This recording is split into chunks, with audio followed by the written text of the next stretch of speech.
Hello, everyone, and welcome to another C2C Care webinar. We're going to give it just a few seconds to let the room populate. And while we're doing that, I'm going to go ahead and share my screen. Okay, everyone should be seeing my slide presentation right now. Well, I want to again welcome everyone to this C2C Care webinar. You're here today for fundraising alternatives for cultural institutions. We will be running from 1 to 2 p.m. Eastern. We'll be doing about 45 minutes worth of lecture, followed by a Q&A period. I'm going to go through some quick top of the program notes, and I'm going to go ahead and hand this over to our presenters today to start their program. My name is Robin Bauer-Kilgo. I am the C2C Care Coordinator, and I'm located just outside of Washington, D.C. in Silver Spring, Maryland. You can reach me there at c2cc@culturalheritage.org if you have any questions about our program. This is our home on the web, connectingtocollections.org. On that website, you will find a plethora of information. C2C Care has been around for over a decade. So on that website, you will be able to find a full catalog of our free webinars. We tend to do one free webinar a month.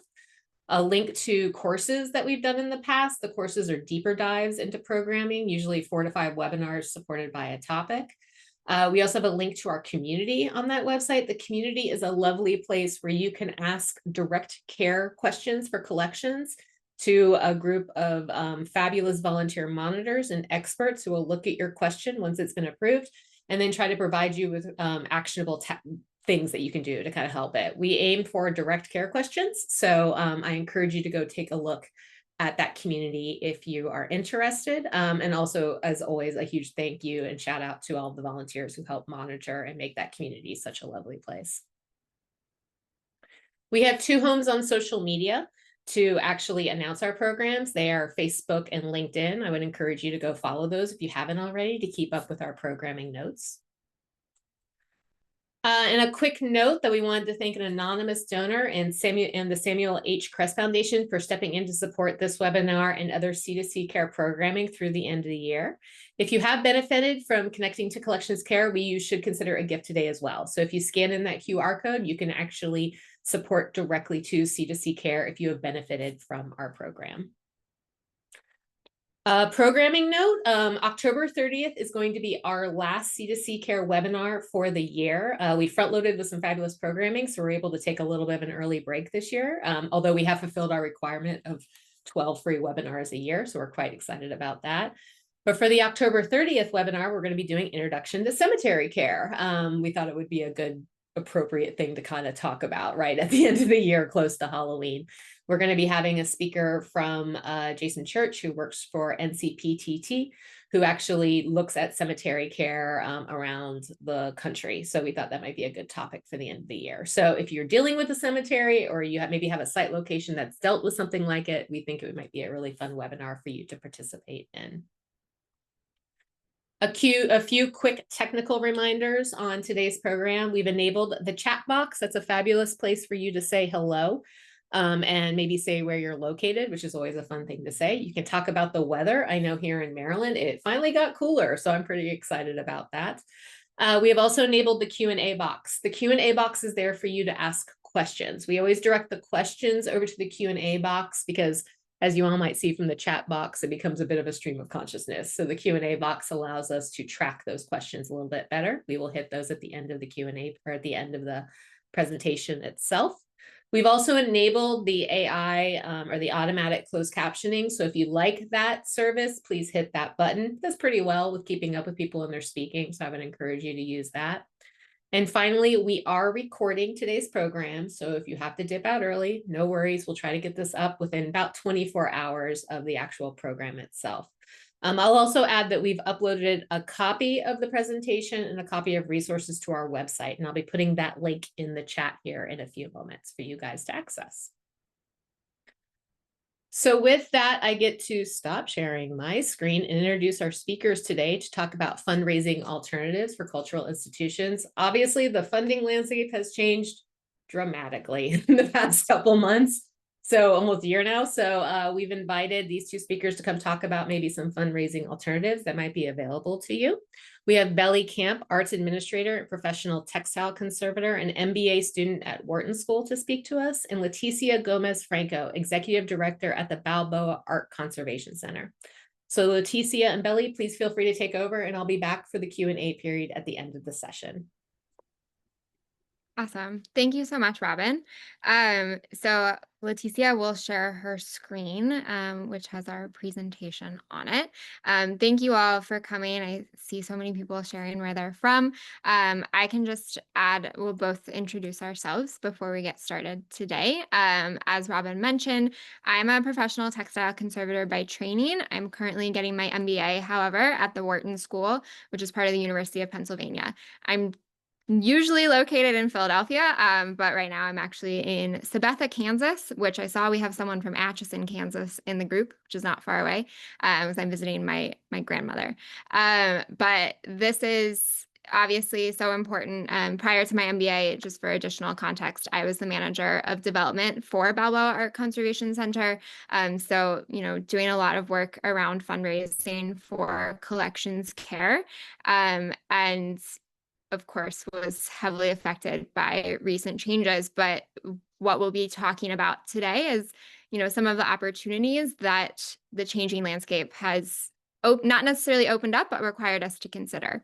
And so before we get into that, I'll also let Leticia introduce herself.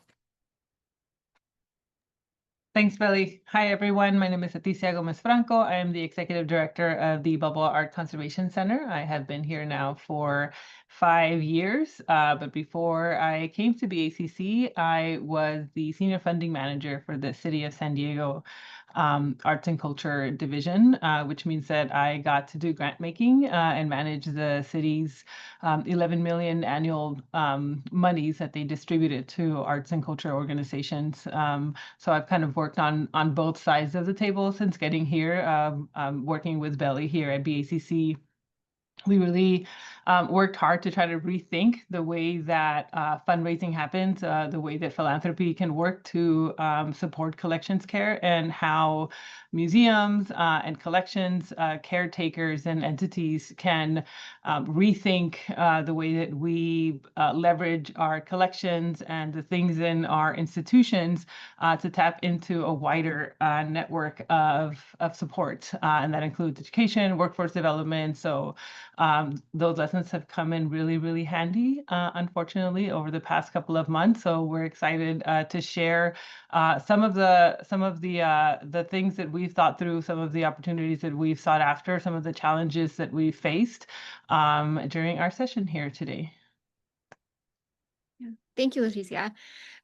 So we would like to at least begin by acknowledging, of course, that the funding landscape, as we all know, has changed quite dramatically over the past, I guess it's only been 9 months now. And first and foremost, I think I would just like to say we empathize with that situation and know that there's a lot of stress within the funding landscape right now. Not only have many organizations, including BACC, have had funding cut or withdrawn, but this has resulted in increased competition for the funding that remains, as well as sustainability pressures that we're all facing. And of course, small organizations, small museums, small collections feel this most urgently. So today, while of course there are still grants available, we are not focusing on grants, in part because there are other resources out there that talk about that. Instead, this session will explore practical, affordable, and primarily collaborative strategies for funding collections care work. We will iterate this many times throughout this, but as a field, as organizations, we must build resilience through knowledge sharing and collaboration, and that is more important now than ever. Leticia, if you wouldn't mind going to the next slide. So this is just a brief agenda of what we'll be discussing today. So we will talk about some free and low-cost resources that are already out there, that if you are not available or not familiar with, you certainly should be. And they're also listed in the resource guide that Robin shared. We'll talk about the role of collaboration and mutual aid, as well as the concepts of resource mobilization and the importance of advocacy in securing funding now and in the future. And we'll also touch on some alternative fundraising models and then leave time for Q&A. So I will now, oh, actually, no, next slide, please. Sorry, Leticia. Okay, so first I do want to highlight that, as I mentioned, there are a lot of resources already out there, particularly around grant writing and existing grants. Of course, this landscape is shifting from a federal perspective and in many ways a state perspective, but there are some really lovely existing resources from Connecting to Collections Care. So they did one of those courses that Robin mentioned, and there's really wonderful information available online through those recorded webinars from experts in grant writing that I encourage people, if that's something of interest to you, to explore. And other resource that I wanted to highlight here that's very valuable for articulating the needs for the arts as well as understanding the larger funding landscape is SMU Data Arts. If you're not familiar with SMU Data Arts, it's from Southern Methodist University. They have a whole research sort of team focused to assessing I apologize, my audio is unstable. Are people having issues? Just a touch. So you might want to turn off your camera just Okay, for this I'll section. turn off my video. Thank you so much, Robin. I apologize, everybody.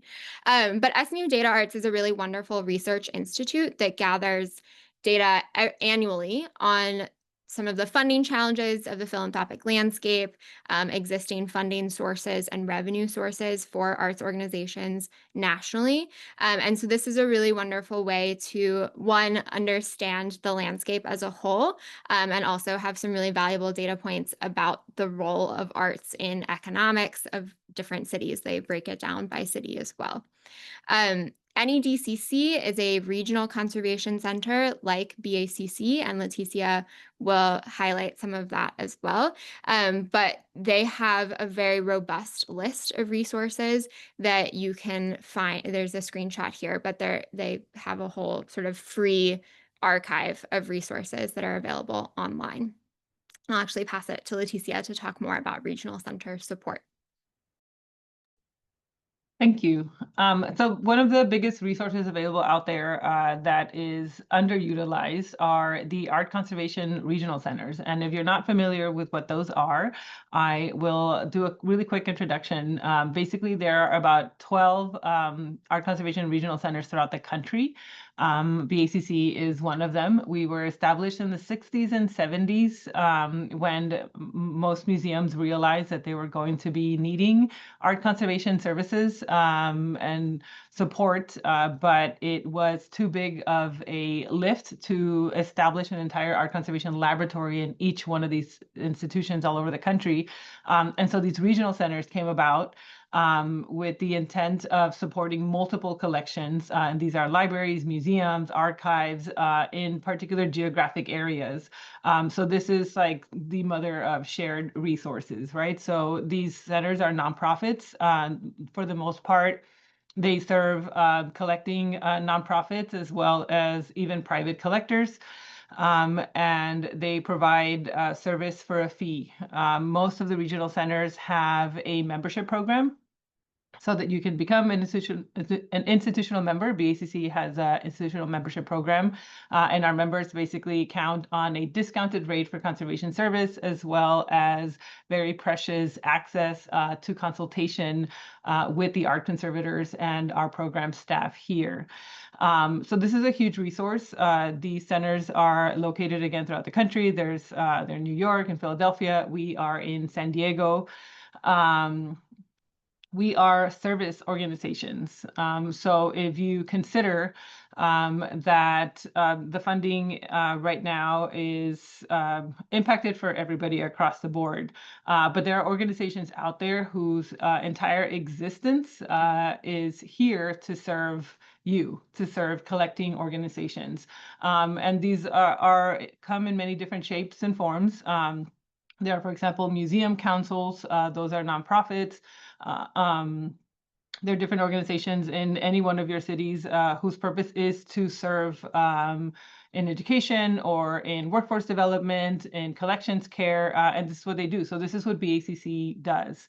And through BACC, our collecting partners are able to access not just direct treatment for their collections, but also support in grant writing, support in education programs and partnerships, capacity building and training for their staff.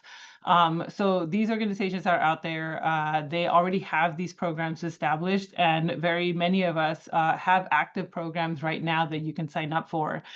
So I included here just a sampling. These are 3 of the organizations that I know have current programs active right now. Of course, our California Inclusive Preservation Program, which was originally funded by NEH, but our NEH grant got terminated. But we continue to have this program. This is a 2-year program. We are finishing up year 1, and we'll have this again year 2. This is a series of virtual lectures on all things collections care, as well as in-person, hands-on collections care training, 3-day in-person workshops that are happening throughout the state of California. You can find out more information about these on bacc.org, but these are free. This is a free service. The lecture similar to this one, but also the hands-on training, 3 days of hands-on training from everything from dusting artwork to creating boxes for storage to understanding condition assessments and working and networking with other collections caretakers in your region. So do reach out if you're interested. Even if you are outside of California, some of these programs may have room if they are not already full. So good lesson there. Reach out. NEDCC's, which is based out of New York, has also a program in California called Ready or Not, and this is an emergency prep program. So this is an amazing team of folks who are going around meeting with collections and helping them develop emergency plans. And usually if you go through this process, you then have access to apply for further grant funding to actually develop those plans and implement them. And then there's CCAHA, which is in Philadelphia, and they have an amazing digital stewardship program there where they help organizations with digital archiving and kind of getting started, even just getting their thoughts in order. I think something that each of these 3 organizations offers is very friendly, non-scary conversation. So even if you're just getting started, or if you have questions, or you don't even know how to get started, you can reach out to any of these organizations, any one of the regional centers, and we're here basically to support you. So some may have programs active right now, some may or may not have programs in your region, but it doesn't hurt to reach out and ask. This is a huge free service that a lot of these organizations are offering that could be and should be tapped into. So we'll share some of these links in the chat with you. So those are the regional centers. There's about 12 of us throughout the country. And then another really important way to leverage free and low-cost resources is to think about what partnerships are and what ways we can leverage the collections that we have now to engage wider audiences, which would then make us eligible for funding beyond the obvious collections care funding available. And a lot of that funding was coming through IMLS and NEH that has been impacted, but there are smaller grants that we may be able to tap into, such as education grants if we're partnering with schools, STEAM grants if we're thinking about technology and science as it applies to conserving artwork in our collections. And then, of course, there are partnerships with universities and other entities that can help engage thought partners in helping us either produce knowledge based on our collections or even get some of that collections care work done, such as surveys and things like that. I'm going to move on to a really exciting example that we have at BACC of a partnership that has worked really well.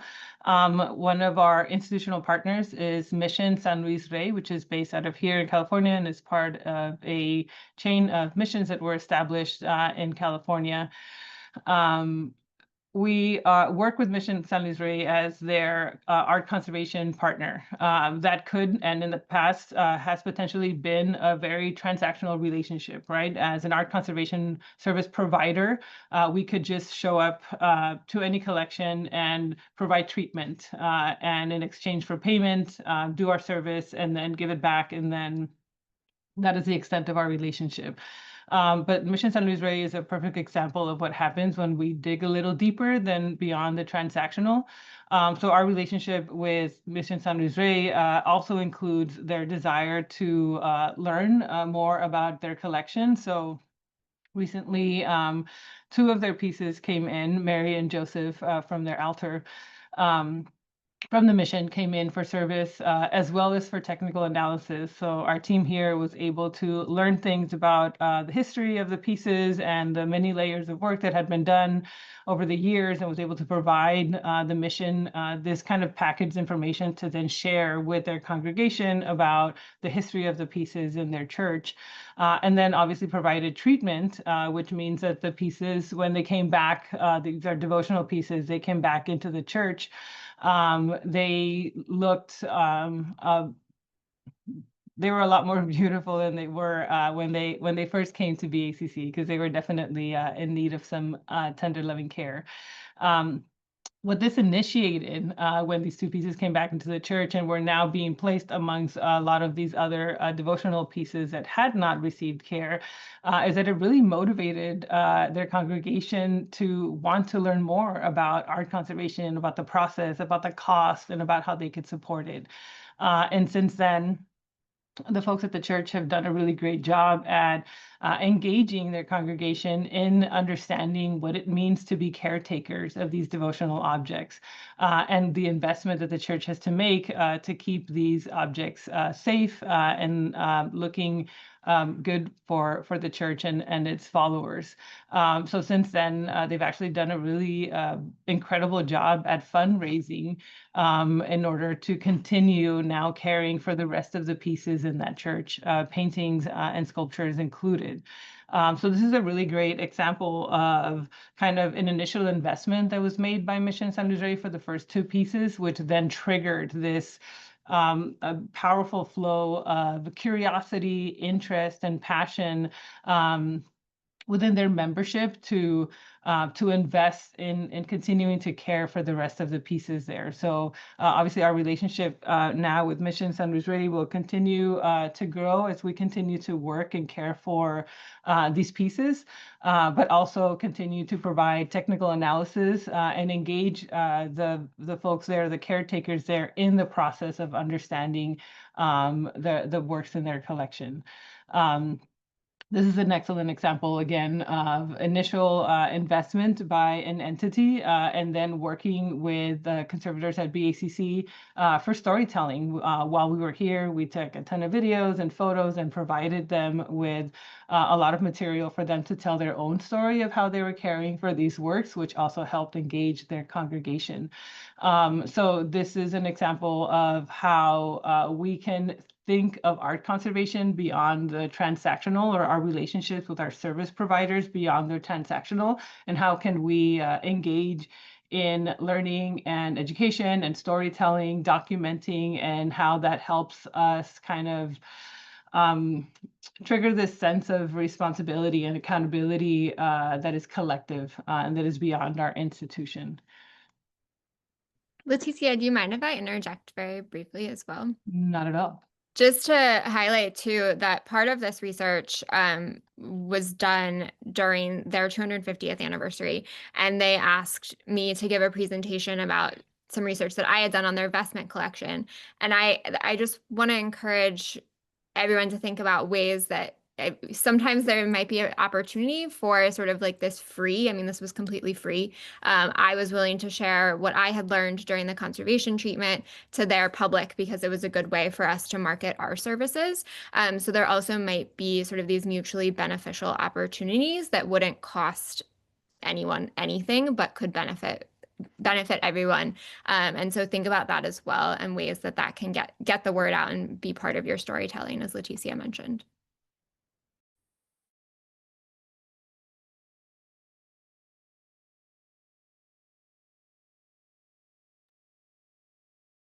Thanks, Bellie. And a reminder, of course, if you have any questions, please feel free to drop them in the Q&A, or any comments that you have, feel free to put them in the chat, and we'll definitely get to them when we wrap up our presentation.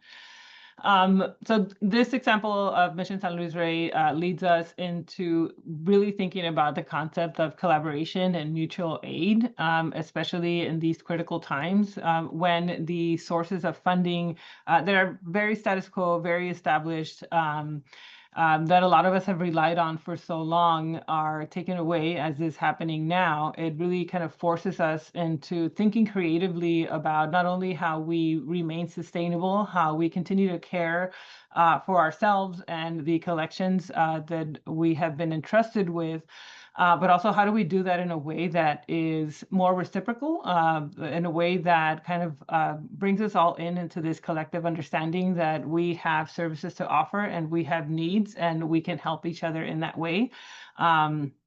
And that is mutual aid. So voluntary reciprocal exchange of resources and support amongst individuals or entities, often within a community, to meet shared needs. Mutual aid, I think we all practice it in one way or another.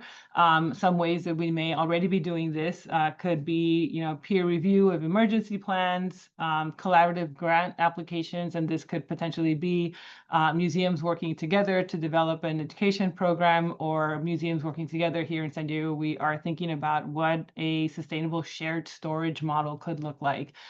We have Balboa Park here, where the majority of our collecting institutions reside in San Diego. So our close proximity makes us a perfect candidate for thinking about what are some of the needs that we all share and some of the challenges that we're all currently dealing with that we could potentially brainstorm a solution together for, that could also lead to better models than everybody having their own entire space that may not be as sustainable, both financially and environmentally, right? So these are invitations to rethink our problems and rethink solutions that benefit more than just ourselves. Cross-institutional conservation assessment. So again, kind of, especially in close proximity, kind of thinking about resource sharing, thinking about needs that you may have that are in common with other museums and other cultural collections in your region, that you can bring a resource provider, a service provider, to help support multiple entities at once. But I think rethinking our typical way of practicing mutual aid and thinking about resource swapping, and not just kind of what do we have to offer the collective and what do we need from the collective. So this could be space, equipment, service. Storage is a perfect example of that. We have an example here at BACC. We celebrated our 50th birthday this year, yay. And we have a community organization here in Balboa Park, the Centro Cultural de la Raza, who offered to let us use their space to have our celebration, because BACC are labs, rather small labs where we couldn't possibly have hosted a party safely. And so we were able to use the spaces at the Centro Cultural de la Raza to host our community celebration. So what we did was, the Centro Cultural de la Raza is in dire need of collections care support. And so then they want to start off this process with a survey. So having our preventive conservator go out there and do a survey of their collection to make recommendations, to provide language for them to then apply for grants to support this is critical. They had applied to an NEH grant to be able to do this, but like all of our other grants, that didn't go through. So this provides an opportunity for BACC to show up, right? So they were showing up for us and helping provide space for our celebration because we didn't have space.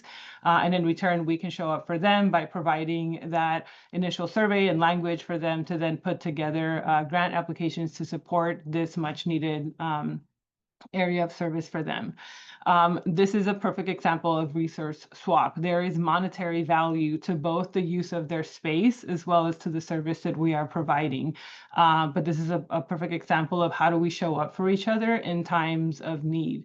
BACC has also been impacted financially by the termination of grants. And so we were in a space where our budget was reduced and we were not able to we wouldn't have been able to have a celebration for our 50th birthday had it not been for the community collaboration that happened there with the Centro and other folks who came through. So this is the way that community organizations commonly function, and smaller organizations and museums commonly function, that I feel some more institutionalized spaces, larger spaces, are left out of these conversations because they have had very standardized forms of supporting their needs. And I think in these new days, in these new times, I think we have to learn from the way that community-based organizations and smaller organizations have been able to survive all of these years, and mutual aid and collaborations and sharing are at the core of that. So think of things that your organization has to offer. We are a service organization, obviously, so we have a service. But if you're a museum with a collection, what are ways that you can partner up with schools to provide access to your collection as learning beyond the exhibitions, right? How can we activate our collection spaces as learning spaces and knowledge exchange spaces? How can we offer up some of the things in our collections in order to be analyzed and thought through with a university class, and then perhaps there partner up with an art conservation lab, and it'll be a learning experience for the university. It'll be an engagement experience for the lab, and it'll be an opportunity to gain technical analysis as well as potential conservation treatment for the collection. So thinking creatively and thinking beyond just a transactional, I'm applying for a grant, I'm getting money, I'm paying for a service, I'm writing my report, and that was the end of this. Like, how can we leverage this opportunity to really access and tap into a much wider audience while also serving the needs of other folks?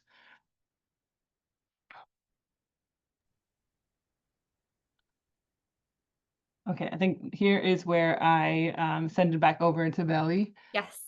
Yeah, and I think you touched on so much of this, Leticia. But for those of you who are interested or thinking about how to start this like resource swap or mobilization, it can be a bit daunting to think like, okay, we need so many things, but you also already have so many things that you might not be considering as resources. Like Leticia said, like space is a wonderful resource. And to get started in the process of mutual aid and resource swapping and mobilization, a good place to start is just making a map. So listing all of these resources that you already have, including space, including maybe archives. Maybe you have a really wonderful historic archive or records in your organization that have not been shared broadly. Volunteers, specific skills that are unique to your organization, all of these things that are not just monetary resources. So once you begin to identify those, you can see which ones may not be currently used to the fullest. And you might be able to think like, okay, we have these skills, we need this. What are ways that we can fill our gaps while also helping others? And like Leticia mentioned with the partnership with Cultura de la Raza, there is an awareness already about what that organization needed. And a lot of that comes from building partnerships, but it also comes from advocacy. So being transparent about the needs of your organization and putting it out there, having those conversations with your board members, with your partners, with your community members, so that they're aware of the resources that you can provide and the resources that you need. If no one's aware, then it's not going to be filled. So being very honest and transparent, whether it's through conversation or even through social media or email marketing, is a way to really get those resources mobilized within your community and even broader networks. Next slide, please, Leticia. So this is just one example that we wanted to highlight as well, of sort of resource mobilization and action. So following the terrible wildfires in January in Los Angeles, a group of conservators came together to try and help the public. And they formed an organization called Art Recovery LA. This is in some ways its own entity, but it's not a formalized nonprofit at this point. But really needed to, have a lot of resources to serve the community and help people with sort of recovering their artifacts, remove soot, just provide consultation and create a place for community. So what Art Recovery LA did was resource mobilization. They contacted other conservators, other cultural and arts organizations in the Southern California region, and were able to pull together space, people, volunteers, materials, all without having to do a large fundraise push, because there were so many existing resources in terms of human power, skill, time, and space, that altogether formed this really amazing resource, which continues to provide much needed care to the LA community. Next slide, please. Okay. And while I know we said this was not, resource does not purely mean money, I know that a lot of people are thinking about money right now. It unfortunately does make the world go round in many ways. And so we do just want to highlight some alternate funding sources beyond traditional grants that we might think of, like NEH, IMLS, etc. So the first one is crowdfunding. Crowdfunding, if you are unfamiliar, a number of common sites for this include GoFundMe. Kickstarter is a crowdfunding platform. I know there's not a ton of nonprofit work on there, but if you're getting a program off the ground, it's also an option. But this literally funds from the crowd. So it's often many small gifts coming together to reach a goal. So recently, the FAIC National Heritage Responders did a crowdfunding campaign that I have a screenshot of here, but actually has reached its goal. So congratulations to them. And crowdfunding can be a really wonderful way of reaching new donors. It really highlights the role of small donations. So no donation is too small. I think we all know that, but crowdfunding really illustrates that, because you can see in this example, they have 35 donations, and have reached this goal. So everyone comes together to really achieve something much larger than themselves. One thing about crowdfunding that can be challenging is that it requires a lot of strong storytelling. GoFundMe has hundreds of thousands, I would imagine, campaigns on it. And so it can be hard, particularly in a platform, to compete against, paying for someone's medical bills.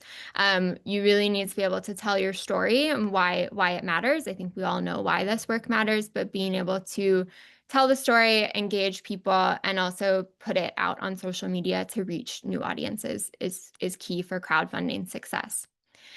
Other funding sources within, again, thinking regionally, can be sponsorships and business partnerships. So sort of circling back to resource mobilization, there might be ways that you can fulfill the needs of a business, and form a collaborative partnership that way, but also thinking about very traditional sponsorships. So I know Leticia mentioned CCAHA, which is another regional center, and they do an annual open house, which is coming up, I believe, if it hasn't already happened this week. And they get sponsors from the Philadelphia community to help support their work. Oh, it's tonight. Thank you. So if anyone's in the Philadelphia area, that is happening tonight. And they have a number of just local sponsors who are supporting that effort. Leticia, next slide.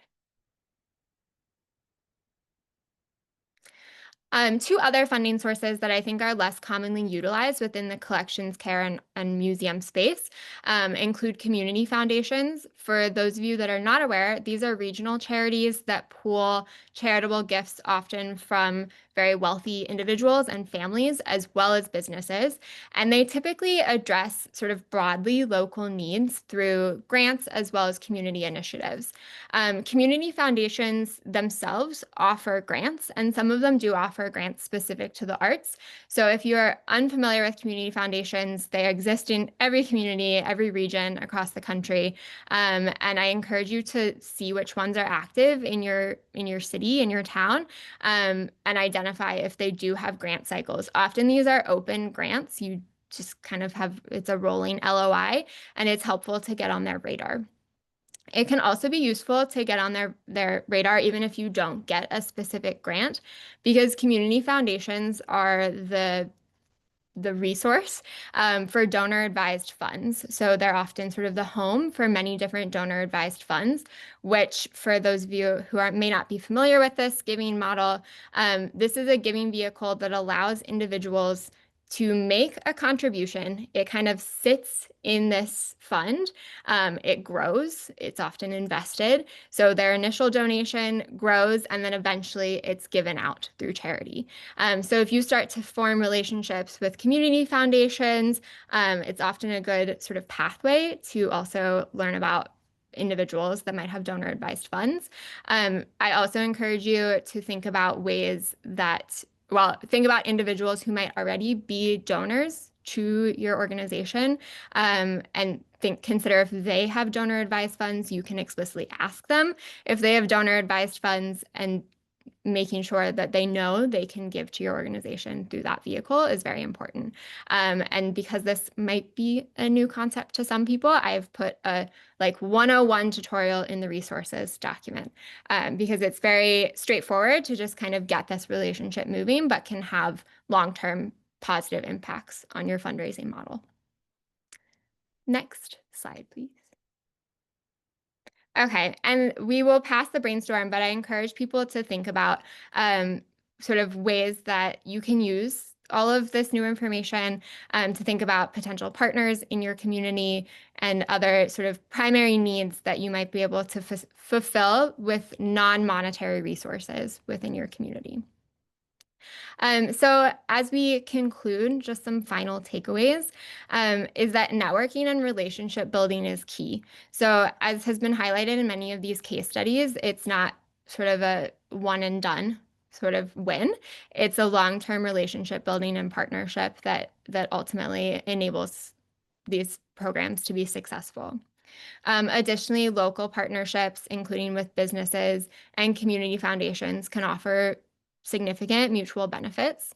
And to that end, start building a list of potential partners now, and start forming those relationships now, so that it's not sort of an immediate crisis mode kind of relationship building process. Leticia, I'll pass it to you. Thanks. A reminder that collections care support can come from various funding priority areas. A lot of times, and unfortunately, as museums and institutions, we are crafting our asks based on what philanthropy is deciding are their priority areas, instead of what our actual needs are. So informing philanthropy of where museums' needs lie is really important, and a really great way to do that is to apply. I understand that it's hard to choose when you are going to apply for a grant to focus on education or on exhibitions, or usually collections care gets kind of put on hold while we prioritize things that center public engagement, because that is the kind of the most publicly accessible mandate for our institutions, is to engage the public. So then, exhibitions and educations are probably going to come in first. But a good way to inform your funder and philanthropy that you do have a collection that needs caretaking is to collaborate within your institution, right? So if you're thinking about exhibition, make sure that you mention your collections and its needs. If you're thinking about education, incorporate your collection and the maintenance of your collection into education programs. If anything, because it helps kind of plant a seed on these panels and in your local and national philanthropy, that this is also a large need that museums have, that now have a lot of kind of delayed maintenance to deal with. So communicating with your funders and kind of helping them understand the variety of needs that your institution has is really important. But also centering our role as collection caretakers in institutions with collections in protecting these items. That is also central to the existence of museums and collecting entities. entities is to protect and care for these items. So helping make a case for those things is also really important. So again, kind of sneaking them into your education, creating workforce development programs that engage collections care is a really great way to tap in what is currently a funding priority for a lot of philanthropy, as well as youth.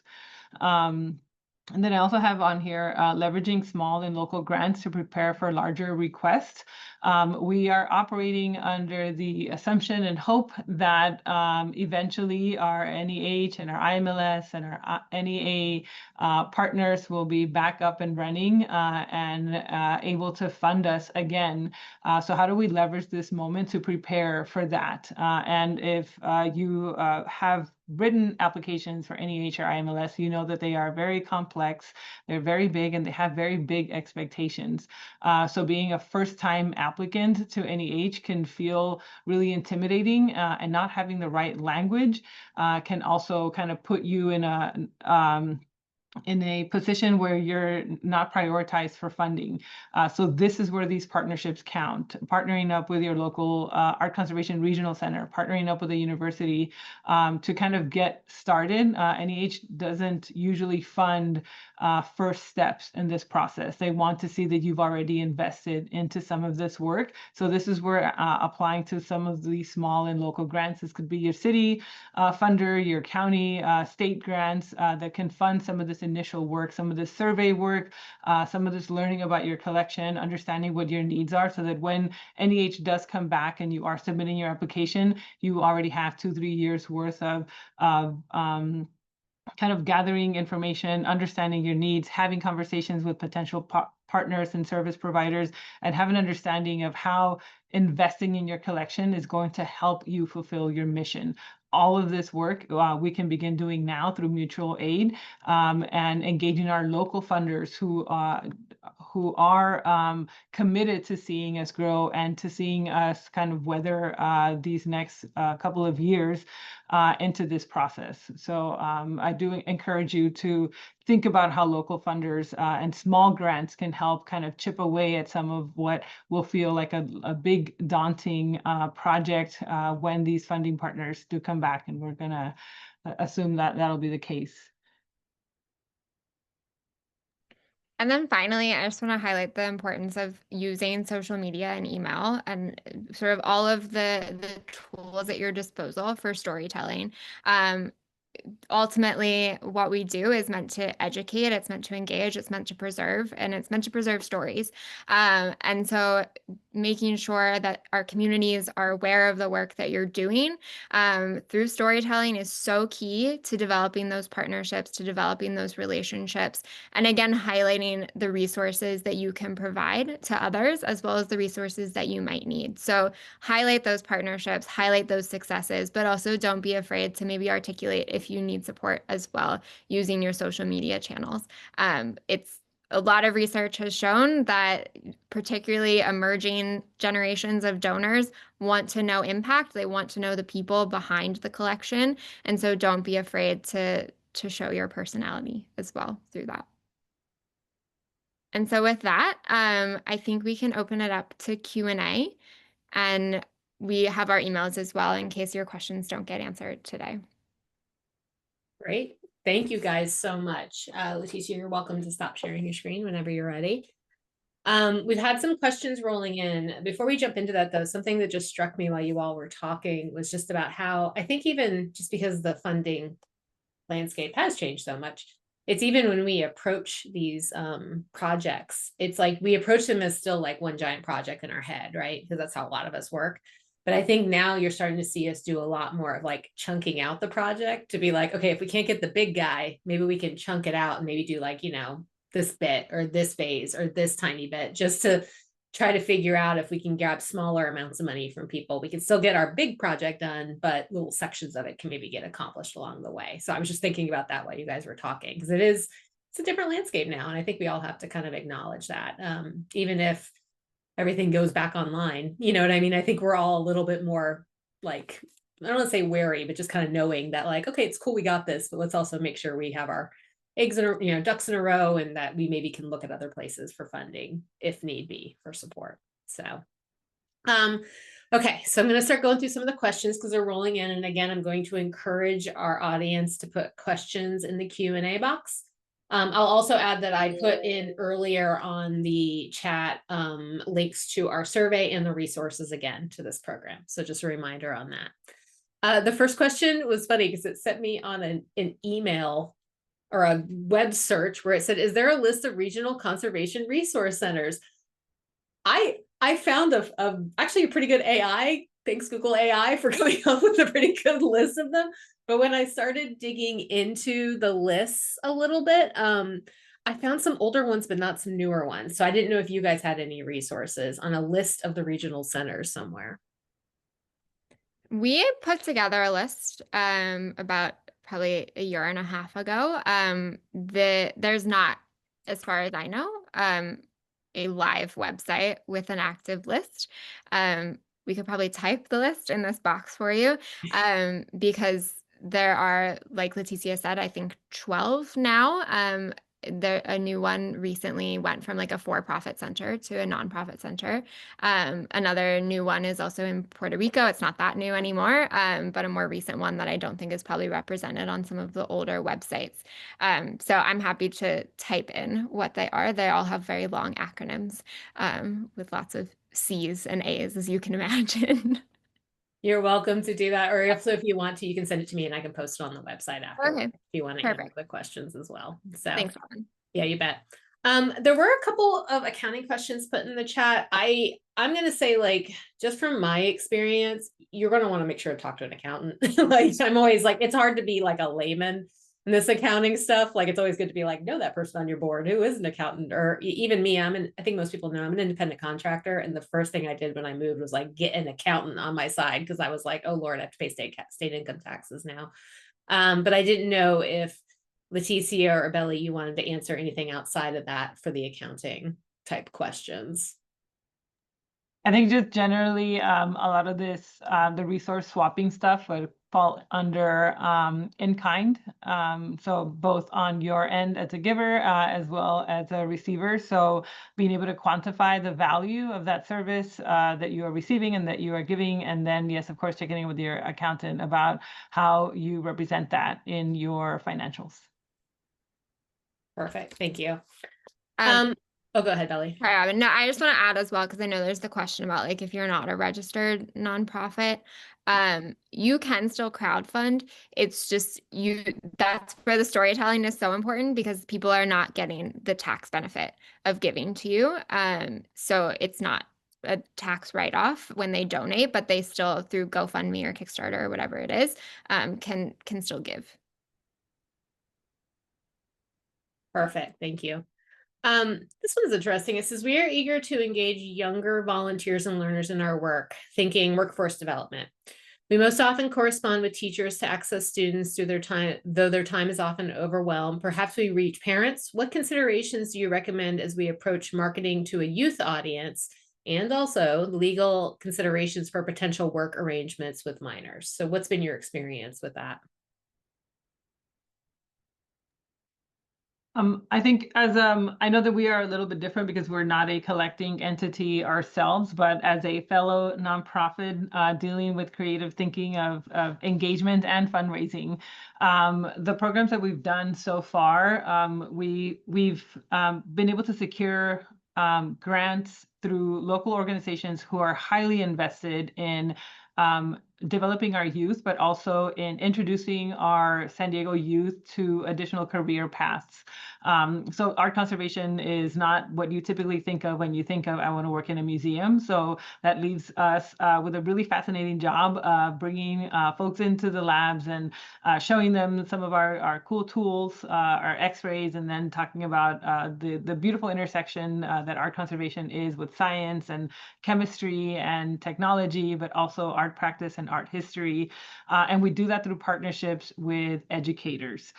So one of the things that we founded here was a train the trainer program where we have a boot camp with educators because we are a tiny team here. So we can't directly teach the hundreds of thousands of curious kids out there. So we do a boot camp here. So the grants that we have pay for our boot camp training. So it pays for our staff to work with educators to introduce them to art conservation and cultural preservation concepts, and then help them brainstorm on what hand activities they can do with their anything from kindergarten to community college level. And then sometimes they bring the students back into the lab. So by then they're not walking in here with this being their very first experience with art conservation. We haven't employed minors yet because we engage with minors through their classes and through their schools. And we do have one really amazing internship program, which is funded through the Prebis Foundation. And their funding kind of parameters are 16 to 26, and we actually ended up going with 18 to 26 for our program for the same reason of insecurities of bringing in minors as labor, which is possible and doable and should be done. So that's also something, again, as Bellie mentioned earlier, kind of being vulnerable enough to talk with your partners in your community about some of the areas that you need support in. Like we'd love to be part of that conversation to learn about how we can engage young workers, 16-year-olds and 17-year-olds in being introduced into collections care and museum work. Great, thank you. Bellie, do you have anything to add to that? I mean, I think you were also on task with like getting the word out there. I mean, I know Instagram's like the old person network now, but getting out there on social media and like trying to make sure you have stories out there on things so people come across them would be another tactic, I guess. But can you think of anything else just off the top of your head? No, I mean, absolutely. I would also, I've not tackled this, but like TikTok is something to consider. I don't know many museums who are doing that, but I know a lot of museums do YouTube videos, and it's like, well, it's not that far off and you're engaging a much younger audience.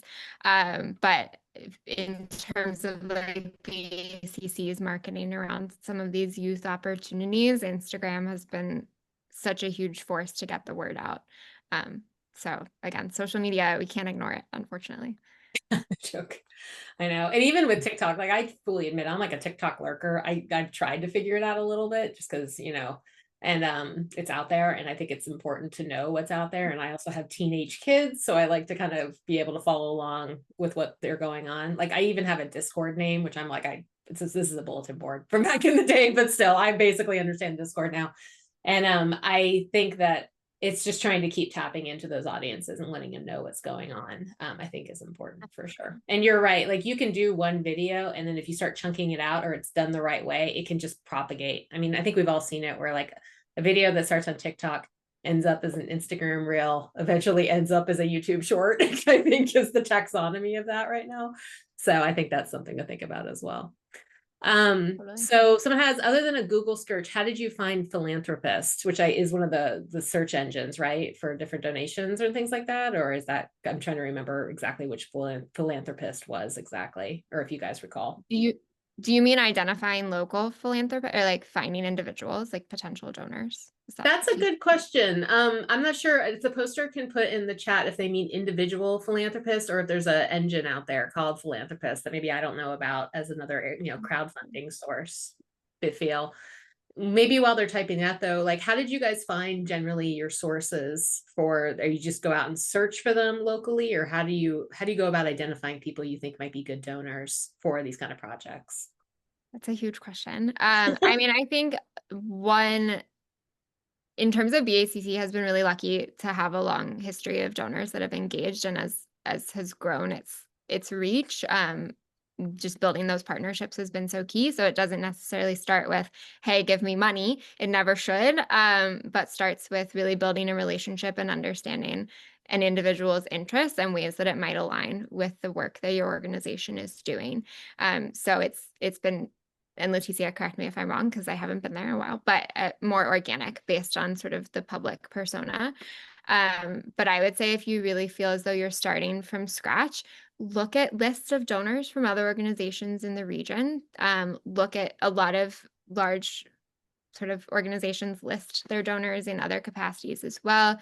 So looking at like end of year reports, and there might be individuals there that are giving to similar causes. So you might just be able to add them to your mailing list. Like that's kind of a sneaky way to do that. But looking, yeah, like every time I go to a museum, I'm looking at the list of donors on the wall, and the list of supporters that way.